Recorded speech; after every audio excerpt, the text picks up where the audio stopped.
नमस्ते साथी यात्री, मैं मार्क वॉल्टर्स वर्ल्ड से हूँ। आज हम मॉन्ट्रियल के खूबसूरत शहर में हैं। हम आपके लिए मॉन्ट्रियल घूमते समय न करने वाली बातें लाए हैं। आपको पता है, हमारी न करें अक्सर करें के रूप में होती हैं, पर आज मैं एक असली न करें से शुरुआत करूंगा।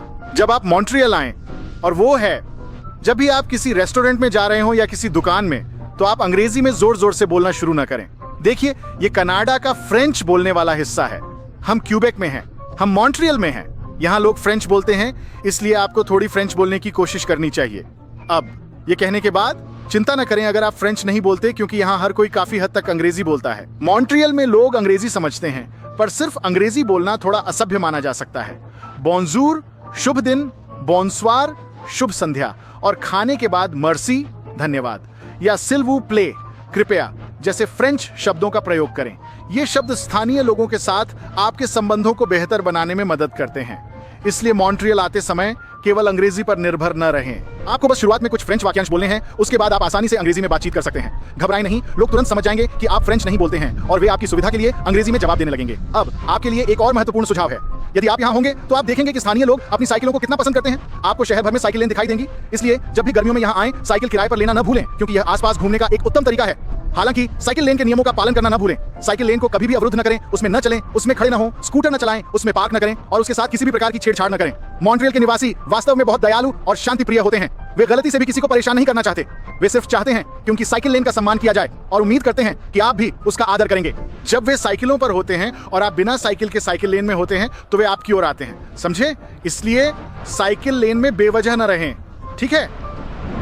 अब आइए उस एक चीज पर ध्यान दें जिसे अक्सर लोग नहीं करते पर करना चाहिए। वह है पुराने मॉन्ट्रियल की सैर को न भूलना। जब आप मॉन्ट्रियल आते हैं तो पर्यटकों की तस्वीरें अक्सर पुराने मॉन्ट्रियल की ही खूबसूरती दिखाती हैं। चाहे आप प्लेस जैक्स कार्टियर जा रहे हो या बोनसेकोर मार्केट की सैर कर रहे हो, यह अनुभव खास है।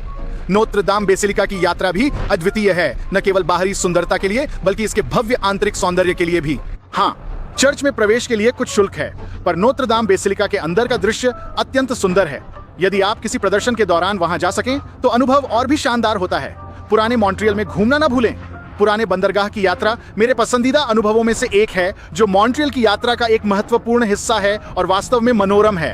और जब आप यहाँ आएं तो पुराने मॉन्ट्रियल में कुछ खास न करने की चीजें भी हैं जो मैं सुझा सकता हूँ। अगर आप वहां जाएं तो इसे मचेते मत समझिए, बाजार भी नहीं, इसे एक पर्यटक मॉल के रूप में सोचिए जिसमें पर्यटकों के लिए दुकानें हैं। तो अगर आप पर्यटकों के लिए मेपल पत्ती वाली मेपल सिरप खरीदना चाहते हैं तो वहां वो मिल जाएगी, या आपके कनाडियन यादगार सामान या मॉन्ट्रियल के स्मृति चिन्ह, वे सब वहां मिल जाएंगे। तो मशीद बोन्साकूल का मोशे हिस्सा ज्यादा मॉल की तरह है बाजार की तुलना में, ठीक है? दूसरी बात, अगर आप मॉन्ट्रियल में खाना खाने वाले हैं और पुराने मॉन्ट्रियल में खाना खाने वाले हैं, तो मुझे आपको यह बताना होगा, पुराने मॉन्ट्रियल में सस्ते खाने की उम्मीद मत कीजिए। आप शहर भर में वाकई बहुत अच्छा खा सकते हैं, लेकिन किसी कारण से, शायद इसलिए क्योंकि हर जगह बहुत सुंदर है, मेरा अनुमान है कि पुराने मॉन्ट्रियल में आपको काफी ज्यादा चुकाना पड़ेगा। तो पुराने मॉन्ट्रियल में सस्ते खाने, सस्ते ठहरने और सस्ते मनोरंजन की उम्मीद मत कीजिए। लेकिन जब आप यहाँ आएं तो यहाँ आना जरूरी है।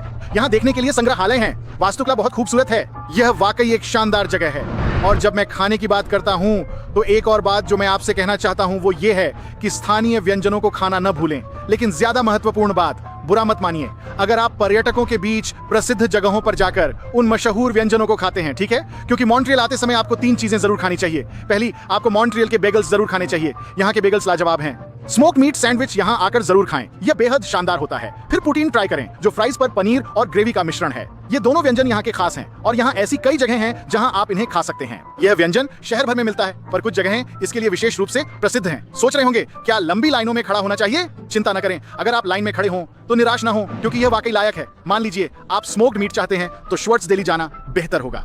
वहां की लाइन में खड़े होकर इंतजार करना पड़े तो करें, क्योंकि उनका मीट अद्भुत होता है। दुकान छोटी हो सकती है पर स्वाद इतना शानदार है कि इंतजार सार्थक लगेगा। लेकिन आप और भी जगहों पर जा सकते हैं, वहां जाने पर आपको बुरा नहीं लगेगा क्योंकि वह बहुत अच्छा है। शायद आप बेगल्स लेने जाना चाहते हैं। शहर भर में कई शानदार बेगल की दुकानें हैं, उनमें से एक प्रसिद्ध जगह है फेयरमाउंट बेगल। वहां जाना सच में लायक है। और यहाँ एक शानदार बात है, वे 24 घंटे खुले रहते हैं, पर वैसी ही बेगल की दुकानें और भी हैं। आप वहां जा सकते हैं और वह ले सकते हैं। इसके लिए बहुत सारी जगहें हैं। तो हाँ, जब आप यहाँ हो तो स्थानीय व्यंजनों को मिस न करें। लेकिन अगर आप इसे करने के लिए पर्यटक स्थल पर जाते हैं तो बुरा महसूस न करें। लेकिन यह मत सोचिए कि ये ही एकमात्र जगहें हैं जहाँ जाना है, ठीक है? तो एक बात जिसका ध्यान रखना है, खाने की बात करें तो मेरी एक और सलाह है कि टेरेस को मिस न करें। अगर आपको नहीं पता कि टेरेस क्या होता है टेरेस यानी पटियो, रेस्तरां और बारों के सामने की बाहरी बैठक, क्योंकि गर्मियों में, पतझड़ और वसंत में जब जगहें खुली होती हैं और आप बाहर बैठ सकते हैं तो ये अद्भुत होता है, क्योंकि मॉन्ट्रियल में बस ऐसा कूल माहौल होता है। मैं इसके बारे में बात करते हुए रोमांचित हो रहा हूं, लेकिन जब आप टेरेस पर बैठते हैं और यहाँ की अच्छी बियर का आनंद लेते हैं, और यहाँ बियर वाकई में अच्छी होती है, तो एक और बात जो मैं आपको बताना चाहता हूँ वो ये है कि यहाँ की बियर के साथ मजाक न करें, क्योंकि ये शायद आपके घर की बियर से थोड़ी ज्यादा मजबूत होती है। इसीलिए पर्यटक कभी कभी मॉन्ट्रियल आकर थोड़ा ज्यादा चक्कर में आ जाते हैं, इसलिए इसका ध्यान रखें। लेकिन सच में किसी रेस्तरां या बार के टेरेस पर अपना समय बिताना वो एक चीज है जो आपको यहाँ आकर जरूर करनी चाहिए। तो पर्यटक के रूप में एक और महत्वपूर्ण बात जो मैं आपको बताना चाहता हूँ वो ये है कि यहाँ आकर गाड़ी न चलाएं। मॉन्ट्रियल में गाड़ी चलाने से बचें। यहाँ पार्किंग खोजना पर्यटकों और स्थानीय लोगों दोनों के लिए सिरदर्द और मुसीबत का कारण है। पार्किंग नियमों और संकेतों को समझना और यह जानना कि कहां और कब पार्क कर सकते हैं, यह भी उलझन भरा है। लेकिन सबसे बड़ी परेशानी है रूबेरे की पार्किंग, जो वाकई में सभी के लिए बड़ा सिरदर्द है। शहर के चारों ओर बंद सड़कें हैं, क्योंकि वहां लगातार निर्माण कार्य चलता रहता है। चाहे वह पुल हो, सड़क हो, फुटपाथ हो, जहां भी इतना सिरदर्द होता है कि आप ट्रैफिक में फंस सकते हैं। जैसे दूसरे दिन जब मैं हवाई अड्डे से आ रहा था, हम होटल से सिर्फ 2 ब्लॉक दूर थे। हम 3 लेन के बीच में थे। हम बाहर नहीं निकल पा रहे थे। मेरे बैग पीछे थे और मैं सोच रहा था क्या मैं बाहर निकल सकता हूँ। वो कहता है नहीं, हम सड़क के बीच में हैं। सच में हमें 10 मिनट लगे सिर्फ 2 ब्लॉक चलने में, ताकि हम अपने होटल तक पहुंच सकें। बस इसे छोड़ दो। शहर में गाड़ी मत चलाओ, इसके बजाय सार्वजनिक परिवहन का इस्तेमाल करो, क्योंकि यहाँ की मेट्रो बहुत सारी जगहों पर जाती है और देर रात तक चलती है। बसें हर जगह जाती हैं और देर रात तक चलती हैं। ये वाकई में मददगार है और सार्वजनिक परिवहन भी काफी सुरक्षित है। तो आपको गाड़ी चलाने की चिंता नहीं करनी पड़ेगी, बस सार्वजनिक परिवहन का इस्तेमाल करें, ठीक है। और मुझे आपको एक और बात बतानी है जो सार्वजनिक परिवहन से जुड़ी हुई है। अगर आप मेट्रो ले रहे हैं तो एस्केलेटर को ब्लॉक मत करिए। बड़े शहरों में जब पर्यटक मेट्रो के लिए जाते या आते समय एस्केलेटर पर रुकते हैं तो स्थानीय लोग नाराज हो सकते हैं। इसलिए एस्केलेटर पर एक तरफ खड़े होकर दूसरों को निकलने दें। अपने बैग या अन्य सामान से रास्ता न रोकें। स्थानीय लोगों की ओर से यह अनुरोध है कि मेट्रो के लिए एस्केलेटर को अवरुद्ध न करें। पर्यटकों के लिए एक और सुझाव है कि मॉन्ट्रियल में अमेरिकी डॉलर में भुगतान से बचें। स्थानीय मुद्रा में लेन देन करना बेहतर है, जो सम्मान दर्शाता है और विनिमय दरों पर भी फायदा पहुंचा सकता है। संभव हो तो हमेशा स्थानीय मुद्रा में ही भुगतान करें। मुझे पता है कि आप में से ज्यादातर कहेंगे बिल्कुल नहीं, यहाँ कनाडाई डॉलर हैं। हाँ, जब आप यहाँ होंगे तो कनाडाई पैसों में ही भुगतान करेंगे और आप क्रेडिट कार्ड से भी भुगतान कर सकते हैं। ज्यादातर जगहों पर यह ज्यादा समस्या नहीं है, लेकिन मैं यह कहूंगा कि बहुत से लोग अपने अमेरिकी डॉलर रखते हैं और यहाँ आसपास की जगहें होंगी जो अमेरिकी डॉलर स्वीकार करती हैं, लेकिन वे एक्सचेंज रेट लगाएंगे और फिर उसके लिए एक शुल्क भी चार्ज करेंगे, या शायद उस मुद्रा में जो आप भुगतान कर रहे हैं उसे बदलने के लिए अतिरिक्त कीमत जोड़ देंगे। इसलिए मैं वास्तव में सिफारिश करता हूँ कि आप गिचे यानी ATM है, जाकर कुछ कनाडाई नकदी निकाल लें। तो आपके पास जरूरत का सब है। नकद भुगतान करना हो तो वह विकल्प उपलब्ध है, अन्यथा सिरदर्द से बचने के लिए क्रेडिट कार्ड का इस्तेमाल करें। अमेरिकी डॉलर का प्रयोग न करें। साथ ही यहाँ से पैसे निकालते समय सिक्कों को मत फेंक देना। देखिए, यहाँ कनाडा में सिक्कों की कीमत होती है। आपको एक लूनी मिलती है, वह $1 का सिक्का होता है। आपको एक टूनी मिलती है, वह $2 का सिक्का होता है। ठीक है, तो क्या आप $2 लेकर उसे कचरे में फेंक देंगे? बिल्कुल नहीं। तो जब आप यहाँ हो तो अपने सिक्के यूं ही मत फेंक दिया करें। अब यहाँ मॉन्ट्रियल में एक ऐसी बात है जो न करने योग्य है, वह है कि मॉन्ट्रियल को केवल पुराना मॉन्ट्रियल, नया मॉन्ट्रियल ही न समझें। ये एक ऐसा शहर है जो अपने मोहल्लों के लिए जाना जाता है। यहाँ के मोहल्ले बहुत ही शानदार हैं। प्लातो मॉन्ट्रियल या सिर्फ प्लातो जाना, वह मेरी पसंदीदा जगह है खाने पीने के लिए, क्योंकि वहाँ आपको बहुत सारे बेहतरीन विकल्प मिलते हैं। शायद आप लिटिल इटली जाना चाहते हैं और जीन तालो मार्केट जाना चाहते हैं, वह भी वहाँ है। आप ये कर सकते हैं, विभिन्न हिस्सों को खोजें। मॉन्ट्रियल के पहाड़ों पर जाएं। आप यहाँ हैं तो पहाड़ी पर जरूर जाइए। वहाँ का पार्क है, आप वहाँ ऊपर जा सकते हैं। आपके पास चाइना टाउन है।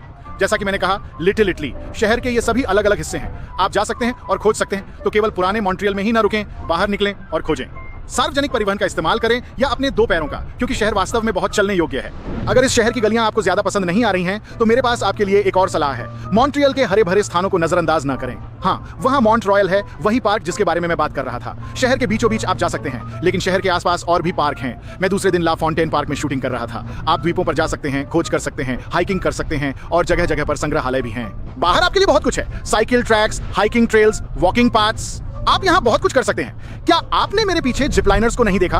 और चाहें तो आसपास के द्वीपों पर भी जा सकते हैं। मेरा मतलब है वह द्वीप जो यहाँ से सामने है, आप वहाँ जा सकते हैं। आप पार्क, जीन द्रापों के लिए नाव का उपयोग कर सकते हैं।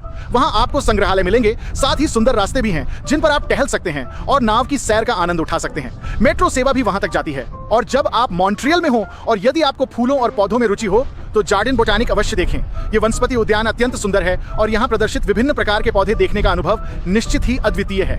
लेकिन मैं आपको एक बात जरूर बताना चाहूंगा, अगर आप हरियाली का आनंद लेना चाहते हैं और सच में मॉन्ट्रियल का मजा लेना चाहते हैं तो मुझे यह कहना ही पड़ेगा, सर्दियों में मत आइए। सच में सर्दियों में मत आइए। जनवरी फरवरी ठंड, अंधेरा, ठंड, बर्फीला, ठंड, गीला, ठंड और उस पर और भी ठंड। देखिए, यह बस एक आनंददायक जगह नहीं है। शहर बहुत अच्छा है, गलत मत समझिए, यह वही है जिसके लिए हम यहाँ आए हैं।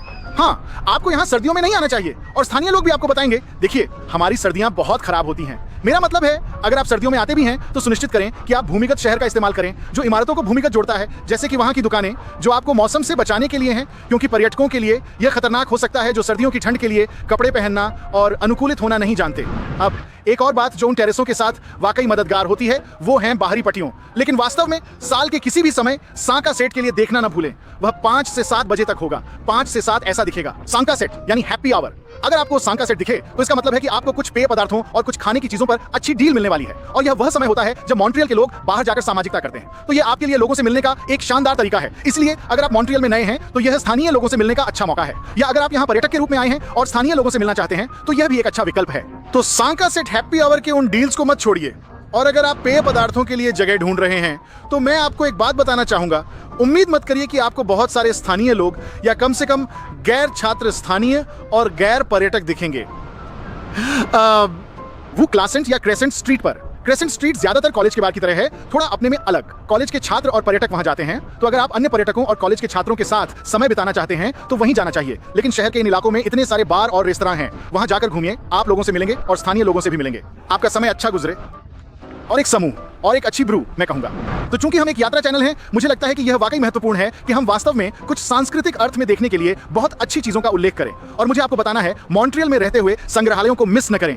आपके पास फाइन आर्ट्स म्यूजियम या बोआर्ट्स म्यूजियम है, आपके पास कंटेम्प्रेरी आर्ट्स म्यूजियम है, आपके पास रेड पाथ म्यूजियम है। अगर आपको प्राकृतिक इतिहास में और चीजें पसंद हैं तो आपके पास हिस्ट्री का म्यूजियम है। पुराने मॉन्ट्रियल में पुरातत्व और इतिहास, शहर भर में बहुत सारे संग्रहालय और गैलरी हैं जहां आप जा सकते हैं और अपनी सांस्कृतिक समझ को बेहतर बनाने के लिए आनंद ले सकते हैं। और सच में मॉन्ट्रियल साइंस सेंटर भी देखने लायक बहुत ही शानदार है। तो आपके पास विकल्प हैं। अगर आप ठंडे दिनों में, यदि आप यहाँ सर्दियों में हैं, या वर्ष के अन्य समय में बारिश के दिन, या अगर आप खूबसूरत बाहरी और अद्भुत भोजन से थक गए हैं तो कुछ संस्कृति भी प्राप्त करें। अब एक पर्यटक के रूप में मैं आपको यह जानकारी देना चाहता हूँ।